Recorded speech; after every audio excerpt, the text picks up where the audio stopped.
Welcome to Mind Love, episode 31. Today's episode is all about how to sleep like a boss. Emotional or anxiety, depression, and so forth is very often connected to sleep deprivation.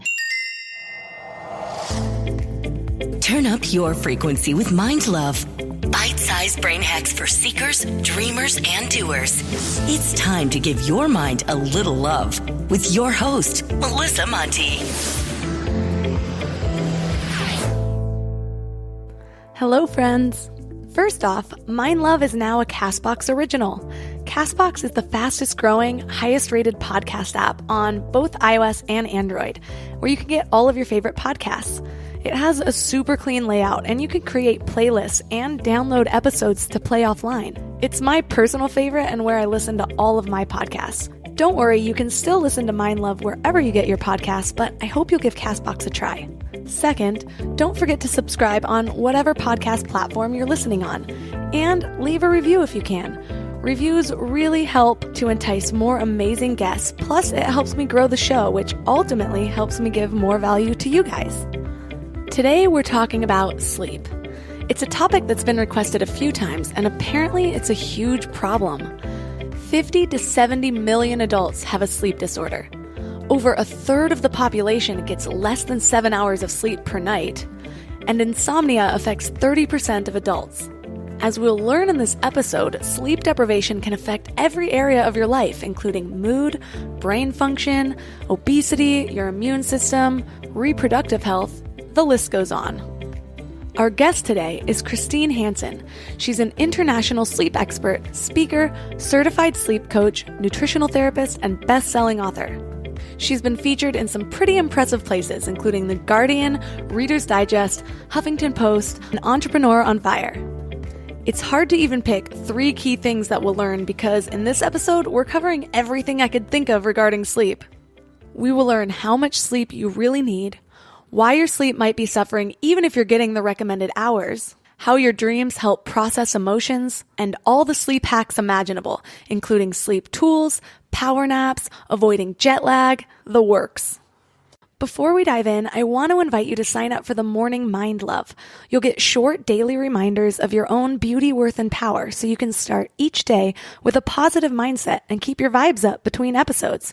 To sign up, visit mindlove.com and sign up right there on the homepage. You'll get some amazing free gifts when you do. First, you'll get our exclusive Powerless booklet, which is an awesome free booklet based on proven principles from the most successful people and some of our favorite guests. Plus, you'll get a free guided affirmation meditation set at the miracle tone, which is known to help attract love, health, and abundance into your life. The layered affirmations perfectly tune your frequency for personal transformation. So be sure to head to mindlove.com to sign up. Or if you're out and about, just text the word morning to 444-999. That's morning to 444-999. Mindful eating is an essential part of self-care. Every part of our life is enhanced when we eat nourishing, healthy meals. But let's face it, eating right can be hard to maintain. Sunbasket makes it easy and convenient to give your body healthy, delicious meals at home. They have options for every lifestyle, including vegan, vegetarian, pescatarian, gluten-free, and paleo, all delivered to your door. Just go to the Sunbasket app and pick from 18 weekly recipes. Easily cook dishes like Buddha bowls with braised tofu, soba noodles, and cashew lime dressing. Sunbasket works with the best farms and suppliers to bring you fresh, organic produce and clean ingredients right to your door so you can feel good about where your food came from. It's perfect for busy lifestyles because everything is pre-measured and easy to prep for healthy, delicious meals in about 30 minutes. Go to sunbasket.com/mind today to get $35 off your first order. That's sunbasket.com/mind for $35 off. sunbasket.com/mind. And now let's welcome Christine Hansen to the show. Hi, thanks so nice for having me. So what's your story? How did you become so interested in sleep? I don't think I was always aware of sleep, but I always known that if I didn't get enough, it would ruin and upset my complete day. So that's something that I've always known, but it was never really on my radar until I got pregnant with my daughter.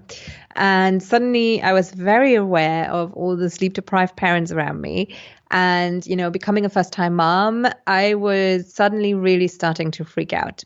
And I think it was especially when I saw my sister who had 3 children and never had an issue, but then her third one came along and she really suffered from sleep deprivation. Like I literally could just see her fall apart. And I was just like, okay, if I don't even get 1 hour enough of sleep, I already have a ruined day. What am I going to do with this newborn, who's going to keep me up for pretty much ever?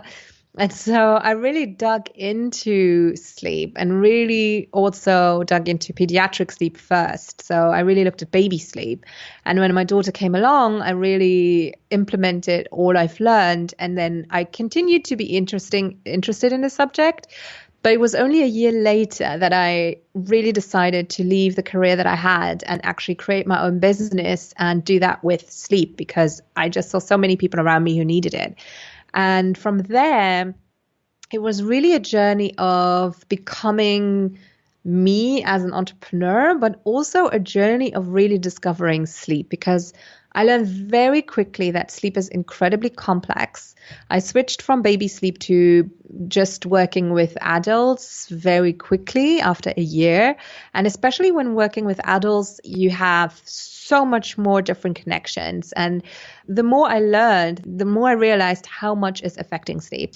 So now it's pretty easy for me to see the connections. And when I talk to someone, I can see the string that is connected to something else and exact details what I want to look at. But that's how I got into it, basically. So why is sleep so important? What kinds of things does it affect? It affects everything. Literally, there's nothing in your body, in your mind, that's not affected by sleep. So it affects the way that you feel. It affects the way that you think. It affects the way that your body is regenerating itself. It affects your digestion. It affects your concentration. It affects everything. Literally, it's like one of the main important pillars of health. It's usually, we say it's nutrition and exercise and sleep, basically, that we need to focus on. And, nature has been very smart, and it has conceived us that we have to sleep. It's like forcing us to sleep, just as it's forcing us to eat. The pressure to sleep is just as natural. All mammals sleep, and it goes through extreme lengths in order to make sure that that happens. And that's for a very good reason. So we are actually the only creatures on the planet that are consciously sleep depriving themselves, which is quite incredible. Okay, for years, I used to pride myself in not needing as much sleep as other people. Looking back, I'm going to give a little credit to the shit tons of Adderall I was prescribed. But I have heard some high achievers say that they only need 4 hours of sleep in a night or something like that. Is there a minimum amount of hours that all people need, or does it vary person to person? There isn't a standard at all, but the range should be between 6 hours up to 9.5, 10 hours max. So that's what most people need of sleep. If you need less than 6 hours of sleep, you actually have a genetic defect. So it's very few people, like under 5%, who need less than 6 hours of sleep, even if they think they don't need them. So they might function, but they are constantly a little bit sleep deprived. And the surprising thing is that we get used to it. You just get used to being constantly sleep deprived, and you don't even remember what it is like to be actually rested. But it's not like 8 hours. We often say 8 hours because that's like a range. I think the most popular average is 7.5 hours. And it's basically calculated on how many sleep cycles you need. A sleep cycle is 95 minutes, and you get around 4 or 5 every night. So that's why we have those ranges of how much sleep a person should get. But my range is just, if you go to sleep and you fall asleep nice and peacefully within 20 to 30 minutes, and you wake up the next day, ideally naturally, and you feel well rested, then that's the amount of sleep that you need. You said people that can function on just a few hours of sleep per night have a genetic defect. I've never heard that. So if you are one of those people, is there anything you can do to fix that defect, or do you just live your life with really long days? No, I don't think that you can fix it. I think it's just something that is in your DNA. In that point, I read it in Arianna Huffington's Sleep Revolution. So you can check that book out. It's a really good book on sleep. But I would ask myself if it's actually true that you only need 6 hours of sleep. That's the first question I would ask myself. Okay, so I had to look this up. Apparently, sleep has been really difficult for scientists to study. One article actually called it a biological nightmare. But thanks to a mother-daughter duo who share a rare genetic mutation, we've gotten somewhere. This genetic mutation is on the gene DEC2 that allows people to actually need less sleep. These people are now referred to as short sleepers. This affects less than 1% of the population. The rest of us need between 7 to 8 hours. What they found out is that in order to sleep less, people need to sleep better. So think more intense REM states. So basically, short sleepers have more efficient sleep. But this development is pretty cool. It might play a role in developing treatments for people with sleep disorders, or even just help regular people get less sleep. We're just not quite there yet. What are the biggest mistakes or misconceptions that people have when it comes to their own sleep? It's a tricky one. I think there's two categories of people that I see. And you have one category that is sacrificing sleep in terms of that they could sleep, but they choose to sleep less than they could. And then you have the category of people who would like to sleep and who do everything in order to do so, but who can't sleep. So it's two very different types of people. Let's talk about category number one, who just don't have enough hours in the day. And then the first thing to go on the sacrificing list is sleep. For those people, I would really make sure that they understand that they are not increasing their productivity just by sacrificing sleep, just by cramming more things into the day. Because actually they're going to think slower, they're going to move slower, they're going to make more mistakes and have to rectify those mistakes. And so it's really not productive. For those people who want to sleep but who can't sleep, I think they focus too much on just sleep hygiene, which means, bedtime routines or rituals or bedroom environment. Because sleep goes much further than that. Sleep is connected to your gut health. It's connected to your hormones, to your thyroid. It's connected to your nutrition. And it's not their fault because 99% of the books out there are only focusing on sleep foundations and sleep hygiene. So for those people, I would really ask them to dig deeper and to find someone who can help them with that. How does emotional stress affect your ability to sleep? Cortisol is basically our stress hormone. So if we look at emotional stress, it's basically our brain is reacting to a situation. And when we are stressed, we are ejecting a hormone that is called cortisol, which is a catabolic hormone. So it's good in a way that it's there to help us if we are in an emergency situation. So it pumps our heart, it brings us adrenaline, it makes us breathe better, it makes us see better, smell better, hear better, stronger, and so forth. But all of these things are not favorable to sleep. So it's really not a calming hormone. So that is why if you have a lot of emotional stress and your body is buzzing, that is why in that case it disturbs sleep. But also long term, if you have long-term stress, emotional stress, cortisol is, as I said, it's catabolic, which means it's destroying things. It's not meant to be there for a long time. It's just meant to be there, for an emergency and then to go down to its normal levels again. So if it's there for too long, it's going to affect a lot of different things and it's going to basically destroy a lot of things. So it can be very harmful for your gut barrier, for your intestinal wall, can create a lot of havoc in your hormonal system. And so that's how, in two ways, stress affects our body. But on the other hand, if your body is also damaged, it also makes it more difficult for the brain to deal with stress. So it's this feedback loop. And so that's why you really always have to look at the body and the mind at the same time. So I understand cortisol, the stress hormone, affects our ability to sleep. But can it create the reverse effect? Like, say, can sleep deprivation increase cortisol levels and cause emotional stress? Absolutely, yes. And it's been shown in many, many studies that emotional or anxiety, depression, and so forth is very often connected to sleep deprivation. It's just making it a lot harder to deal with these things, to process situations that might be uncomfortable, that are stressful, trauma, all kinds of different situations. It's just, we all know it, all of us who just had a little bit not enough sleep. Our patience is just not as good as it is. Our mood is ruined. And so it makes it a lot harder to deal with emotional stress. On top of that, we have our dreams that are helping us with a lot of psychological issues.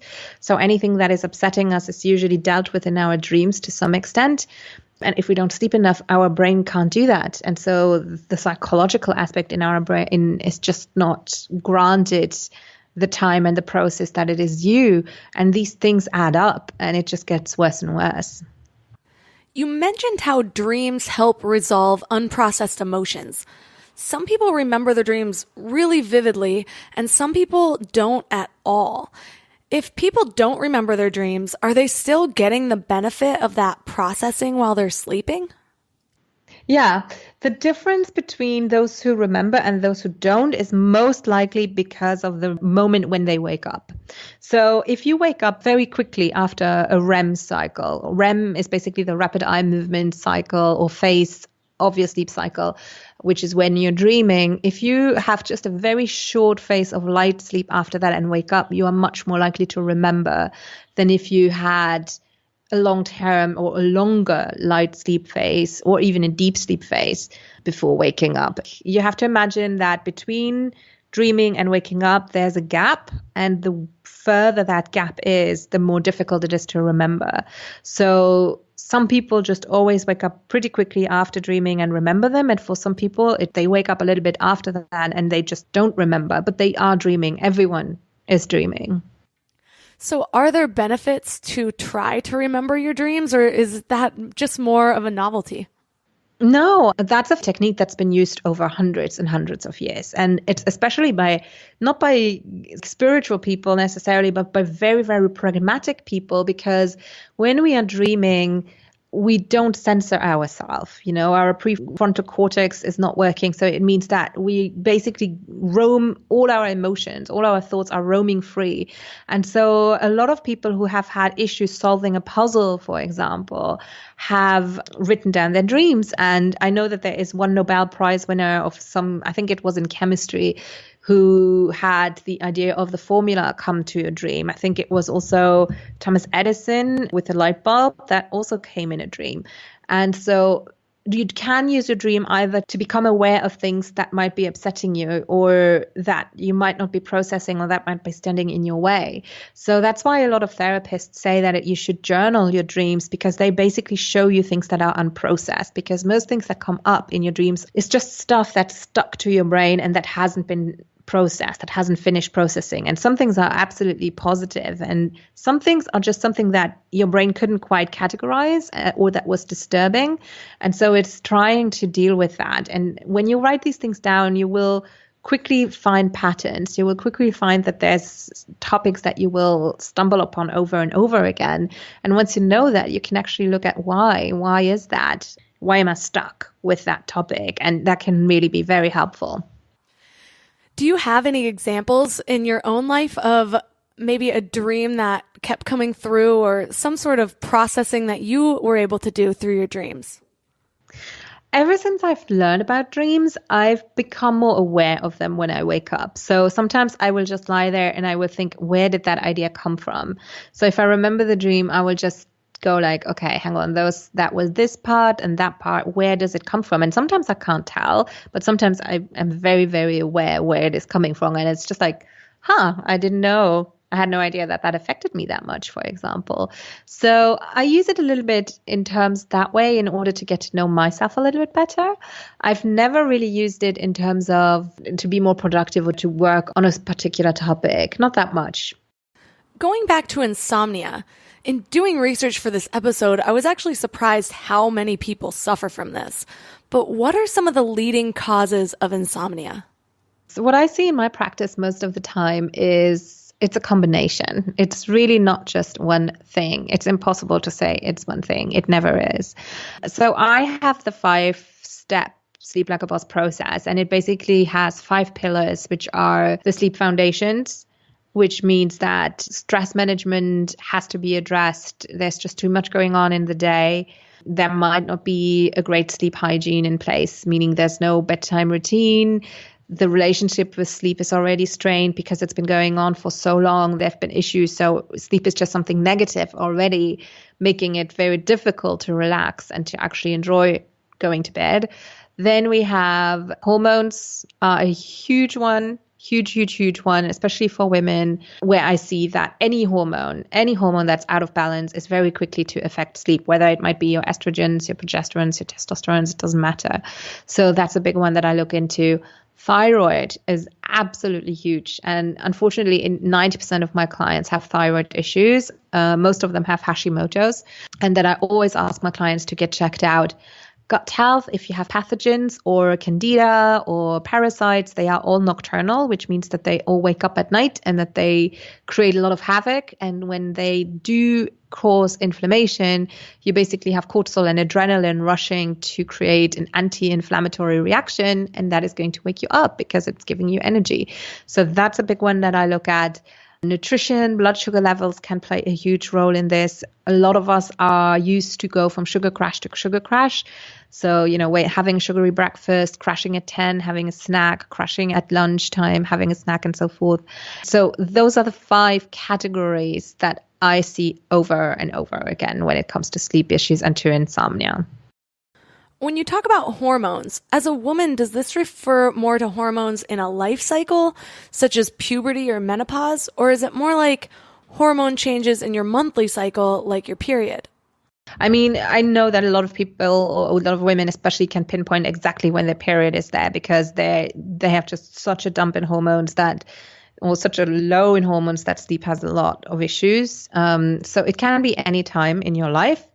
But as of 40, premenopause can start, which a lot of people are like, 40? I mean, that's so young, but that's when the first signs can start and when the first hormone imbalances can start. So as of 40, I usually always look at estrogen and progesterone hormones. Menopause, for sure, big one. And pregnancy can also be an issue for hormonal deregulation. And it's just your body getting deregulated for your baby, but then having trouble to regulate itself back to normal patterns once your baby is born.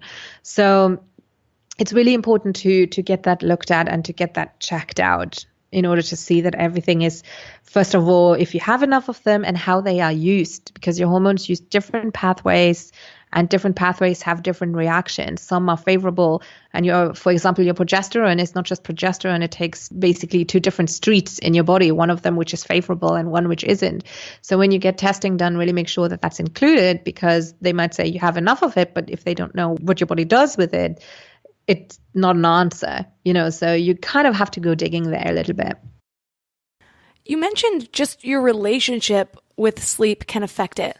I remember hearing tips a long time ago, like you shouldn't have a TV in your bedroom so that you associate your bed with sleep. But what are some other ways to fix your relationship with sleep? Something that I use, and it's kind of a weird strategy, but I want people to start to personify sleep, to kind of think of it as a person and ask them, what's your relationship like with sleep? Like, are you respecting it? Do you actually like it? And if you don't, you kind of need to get it back. You kind of need to be nice to it and love it and have a great relationship. So something I sometimes do is to tell my clients to write a letter to sleep and to say, to get their anger off their chest and to say, I'm so frustrated with you, but then also write a love letter to sleep and also telling it how much they love it, how much they love to just sleep and to be rested and to feel warm under the covers and to have that time of day to just, be in peace. And that can be very, very helpful. And it sounds very weird, but it is weird writing to sleep. But it makes you aware that you're already getting stressed just by thinking of going to bed. And so that's definitely something that I like. I don't like for people to be overly serious in terms of that they're stressing themselves out for sleep, but I also don't want them to be negative to it. This is one of those times that I really need to recognize progress. My letter to sleep 5 years ago would go something like this. Dear sleep, you're so needy. How am I supposed to get anything done around here when you're taking up a third of my life? Sometimes when I wake up from you, I have no idea how I got there or who invited that other guy. Why don't you do you for a while while I do me? I've got something that'll get rid of you at least until tomorrow. Cheers, bitches. Not so sincerely, Party Girl. Cut to me slamming a vodka pineapple to wash down whatever pill someone hands me without as much as a simple inspection. But here's to personal growth, because now it would be more like, Dear sleep, I cherish our time together. Every time we part ways, I leave feeling refreshed, nourished, and ready to conquer the day. Thank you for sticking with me through all those years of neglect. Let's catch up for a quick 20 minutes around lunchtime, okay? Love you forever, Melissa. Hold that thought. Did you know you can get postage on demand? With Stamps.com, you can get all the services of the post office right from your desk. Buy and print real U.S. postage for any letter or any package, all available 24 hours a day, 7 days a week. Just click, print, mail, and you're done. Stamps.com will even send you a digital scale. You can weigh your letters and packages and print the exact amount of postage every time. My husband and I both run our businesses from home, and when we're in flow, the last thing we want to do is run errands like going to the post office. But now we don't have to anymore. Stamps.com saves us money with postage discounts you can't find at the post office, and it saves us time, letting us print our postage from home and even schedule a USPS package pickup for free. Right now, Stamps.com is offering Mind Love listeners a 4-week trial with postage and a digital scale worth $50, all for free. Go to Stamps.com, click on the radio microphone at the top of the homepage, and type in Mind Love. That's Stamps.com, promo code MINDLOVE. As far as sleep hygiene goes, do you recommend an evening routine, and does a morning routine play into that at all? Sleep definitely starts with the morning, it starts with your breakfast. First starts off having breakfast. That's step one, actually. And then it starts with having nourishing foods and foods that, favor sleep in terms of that they keep your blood sugar even, like low glycemic foods. And then sleep hygiene throughout the day means giving yourself little windows where you can park your thoughts and release your stress. Because it's like a diffusing reaction. It's like having a shower head. And if you take the time during the day to kind of take your thoughts out of your head, bothering thoughts or upsetting thoughts, and parking it, it's like the rainforest shower head. But if you keep everything bottled up until night, then you will have this massage, super strong beam shower head where everything is just bursting out and crashing down on you. So for me, daytime sleep hygiene means that you create a couple of windows where you have different stress management strategies, maybe journaling, maybe doing a meditation, maybe just a couple of breathing exercises, maybe just becoming aware of what's been upsetting you. And literally taking those thoughts out of your mind and just parking them. And then come nighttime, sleep routines can be very individual. There's so many different things you can do to create a sleep routine. One thing that I like to suggest my clients is to take an alarm clock and have it set an hour before their ideal bedtime, just in order to be aware, okay, I have 1 more hour, which is plenty of time, and then have them do everything that needs to be done for the next day, and then have the rest of the time to just relax. And whether that is even for people who want to watch a TV show, that's fine. Not everyone is reacting to blue light sensitively. Not everyone. Like I don't have an issue with that. But if you have chronic insomnia, then maybe it's not the best tip in the world. But just saying, it's very individual. But that is something that I find gives people enough time to get everything done. And then they can integrate more step into the sleep routine, such as opening the window, having a facial ritual, and getting their clothes laid out and organized. There's tons of different things, and I have different resources on that. But that's basically, in a nutshell, what daytime sleep hygiene and nighttime sleep hygiene would look like for me. I just purchased a pair of blue light blocking glasses because I heard that it affects your quality of sleep, even if it doesn't affect whether or not you can sleep. Is that true? So blue light is basically a very, very short frequency of light. It's the shortest frequency that we have, and artificial blue light is even shorter. So what it does is when it hits your eye, it goes through your retina and it can either block melatonin from building, or it can interfere with cells absorbing melatonin. That's why it is an issue when it comes to sleep.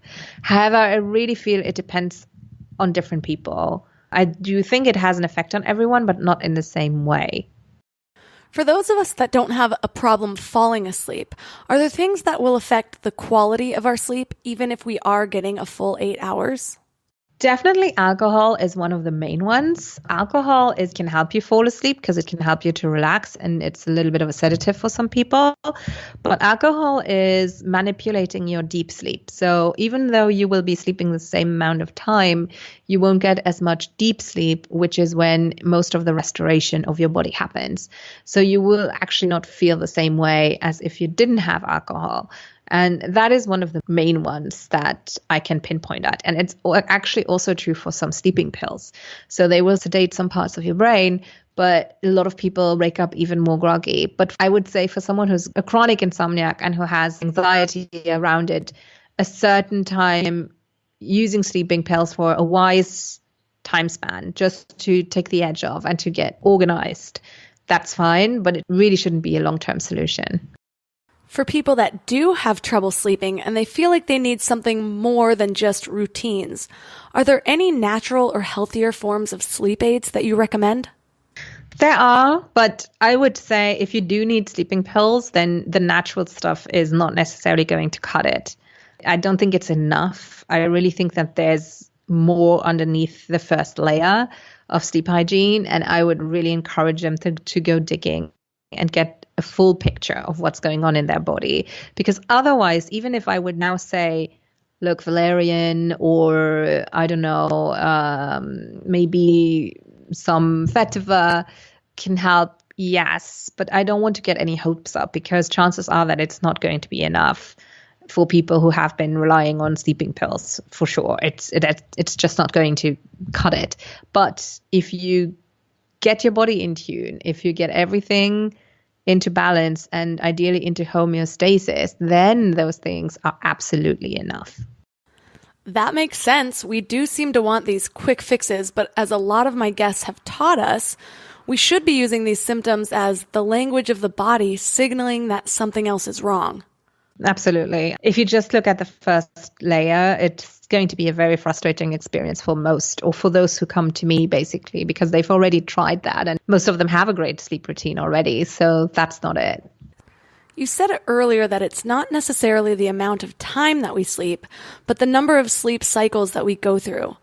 What is the ideal amount of sleep cycles, and what does that look like in a night?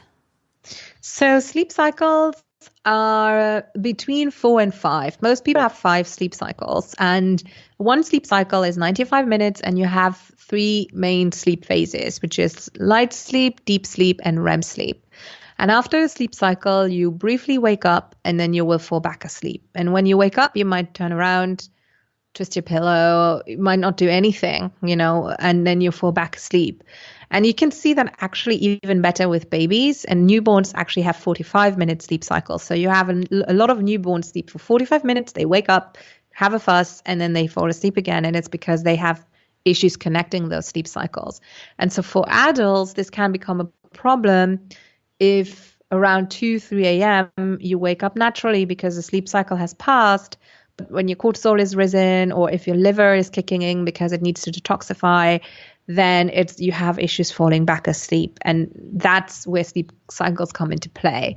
But between 4 and 5, and then the sleep phases are different. You start the night with the longest deep sleep phase. So every cycle has the 3 phases, but the length of the 3 phases is different. So the first sleep cycle has a priority on deep sleep. The last sleep cycle, for example, has a priority on REM sleep. So it's very different. And that's also where the saying comes from that the best sleep is before midnight. It's because this first sleep cycle gives you the most restorative sleep. And I think nature has done that in order to make sure that we get what we need to just survive and not become incredibly ill. So what about polyphasic sleep, where people sleep multiple times in a day for a few hours at a time? Tim Ferriss has talked about it before. What's up with that? Well, one of them, the main football star, like meaning soccer star here in Europe, is Cristiano Ronaldo for Portugal. And he has a sleep coach and he is living with that rhythm. So he doesn't have complete sleep cycles. Like he has it in chunks during his 24 hours. Now, I would say if you do have your personal sleep coach who's with you 24 hours, maybe it's something that you could try. And if you don't get any sleep otherwise, then that might be the way to go. But I cannot imagine that it's healthy. I can't. It just goes against everything that sleep science has shown so far. And I think if every mammal on the planet has night when it's dark to sleep, there's a reason for that.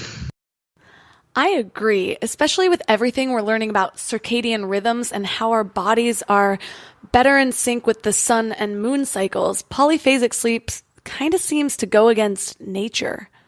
I've also heard that it's better on our bodies to wake up at the same time every day. And if we have to go to bed late, instead of making up for the missing hours sleeping in, we should just take a nap.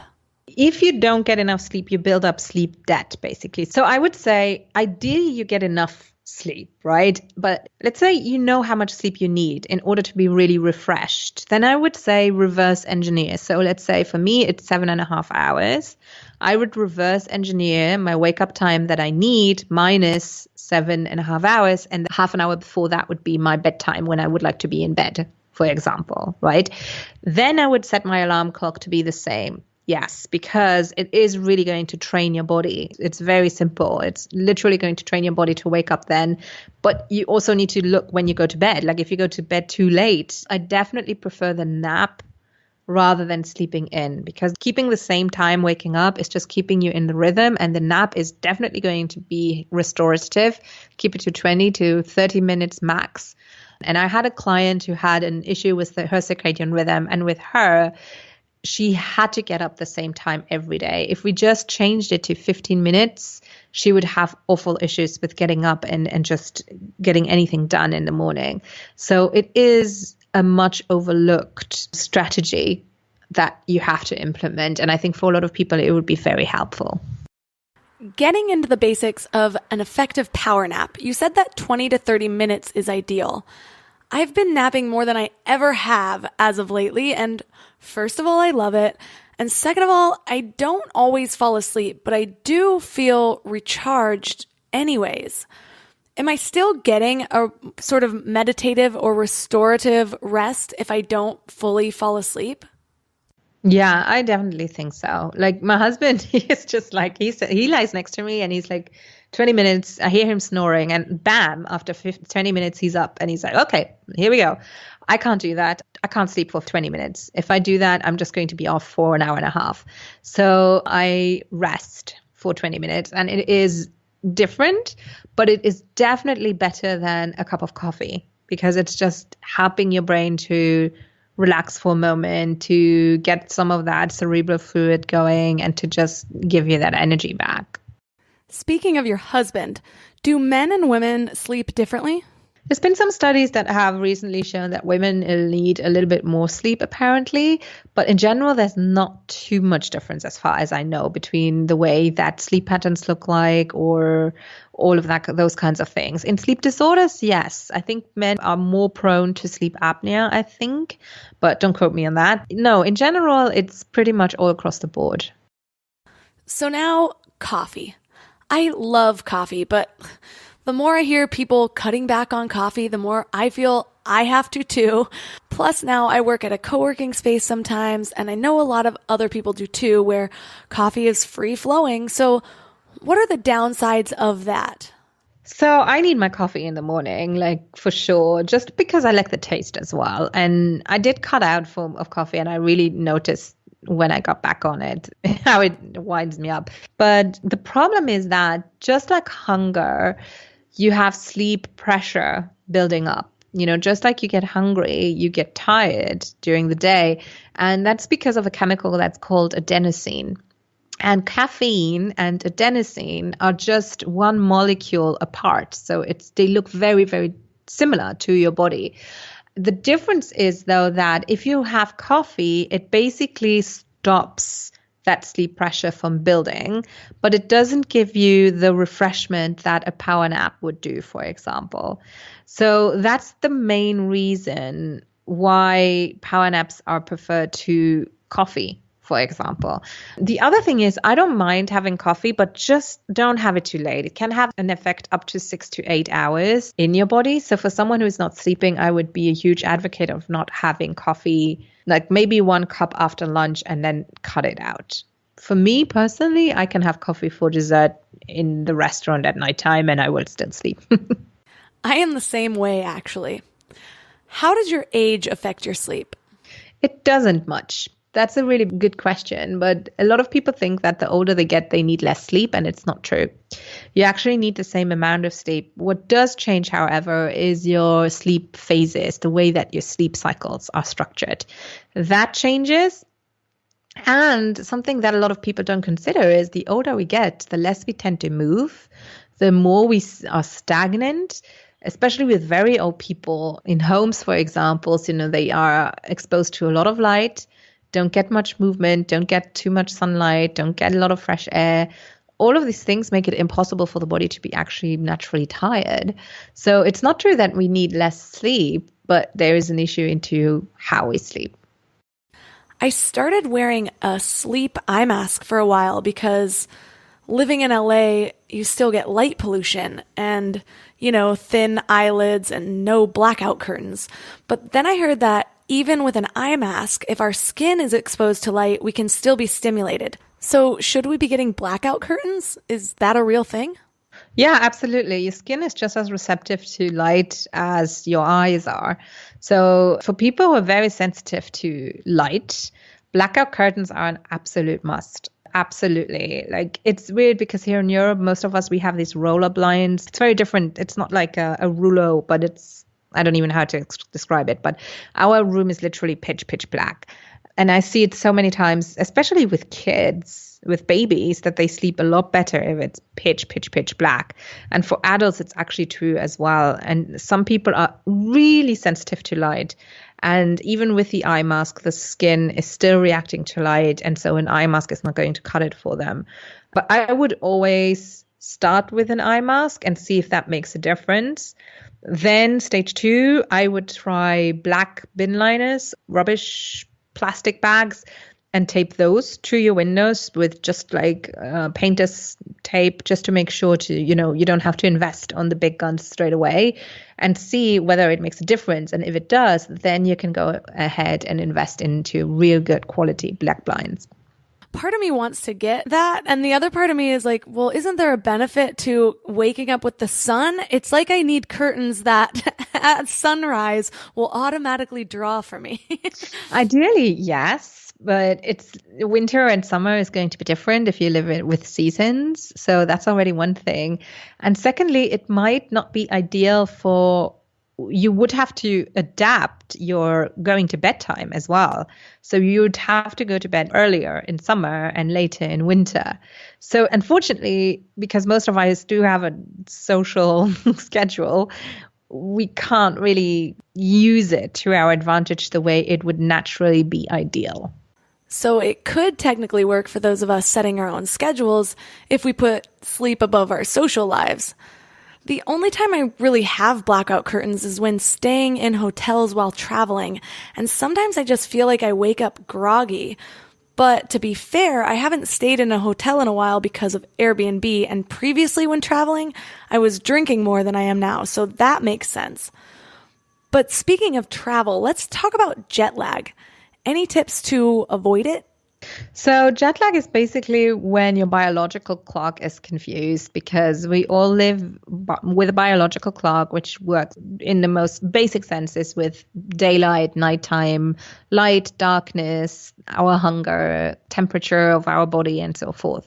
And if you're jet lag, your body clock needs time to adjust. And we can say that for every 2 time zones, your body needs 1 hour to adjust. So that's a good trick to have, because you can basically prepare for wherever you're traveling, especially if it's a long haul flight. Tips that I always use is to book a flight that arrives during the day. Landing and having daylight on your side is always a big help rather than landing at nighttime. So I would always recommend landing at daytime. Staying very hydrated is a big one. No alcohol, no coffee during the plane, ideally. It's going to dehydrate you. It's going to make it much more difficult to have any energy left. What kind of seat you can have. If you can go to seatguru.com, you can look at the best seats in a plane. Book that one. Making sure that you have a sleeping mask and earplugs with you, absolutely lifesaver so many times. Yeah, there's tons of different things you can do. My hands down best jet lag tip is to not eat on the plane, which is super hard if your flight is long. But the stress of flight actually causes your digestive system to completely shut down. So ever since I stopped eating on flights, I swear it's made the hugest difference. Okay, so something that's always fascinated me is sleepwalking. What causes that? What's even going on?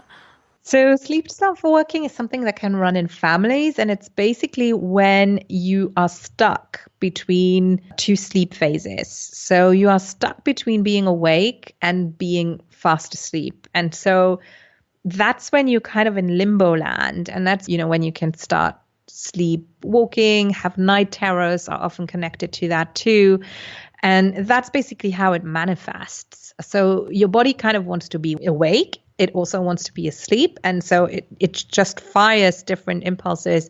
And that's when sleepwalking can happen. And that's why the easiest thing is actually not to necessarily try to wake people up who are sleepwalking, because you could get them stuck even further, but then to just gently guide them to safety and make sure that everything is proved. If you do have someone who's sleepwalking, it can last a long time. It's been connected to sleep deprivation, actually. So first, make sure that they get enough sleep and also make sure that they can't hurt themselves. So having a stair guard and things like that in place. Wow, being stuck between two states of consciousness sounds like the premise of a really interesting horror movie. You don't know anything about it. It's the same with night terrors. Night terrors are very different from nightmares. Night terrors often happen in children between the ages of 6 and 8. And night terrors are a lot worse, or they look a lot worse. The kids will just scream their head off. They will talk to you, but they will not be awake. And then usually they fall asleep, and then just after that they wake up, because basically the conflict between their sleep phases has been resolved. And they don't remember anything at all, but it looks very bad. Let's put it that. It looks very scary. Geez, is my child possessed? Yes, a little bit. Okay, so before we finish up, do you have any other sleep hacks that we haven't covered yet? So eye mask is my number one for sure. Another one is making your bed, which is really weird. But taking that 1 minute to make your bed in the morning is just going to make it so much more inviting to go to bed in the evening. Also having a little cleanup routine, making sure your bathroom is nice, not too bright lights in your bathroom, because if you are sensitive to light, the impulse is it's morning, So if the brightest light in your whole house are in your bathroom, then it might be nice to dim them, or even to have candlelight, and to just really have that process making your body trigger that it's definitely time to go to sleep. And then just enjoying it so much, looking forward to sleeping. And if you aren't sleeping, then talk to me and you'll be looking forward to it again very soon. For listeners who are having trouble sleeping and are interested in learning more about you or working with you, where can they find you online? The easiest thing is to go to sleeplikeaboss.com. And they can find me there. They can shoot me an email at christine@sleeplikeaboss.com. They can just find me on all the regular social media channels. And I've just released a new mini free video series, which they can get. And you go to sleeplikeaboss.com/3 steps to sleep. It's pretty cool content. For easy access to all of the links Christine just mentioned, head to our show notes at mindlove.com/031. Personally, I didn't realize so much went into a good night's sleep, but I'm already eager to go to bed tonight. Don't forget to head to the show notes for all of those great resources. Again, that's mindlove.com/031. And I'm also going to be linking to a pair of blue light blocking glasses that I just bought.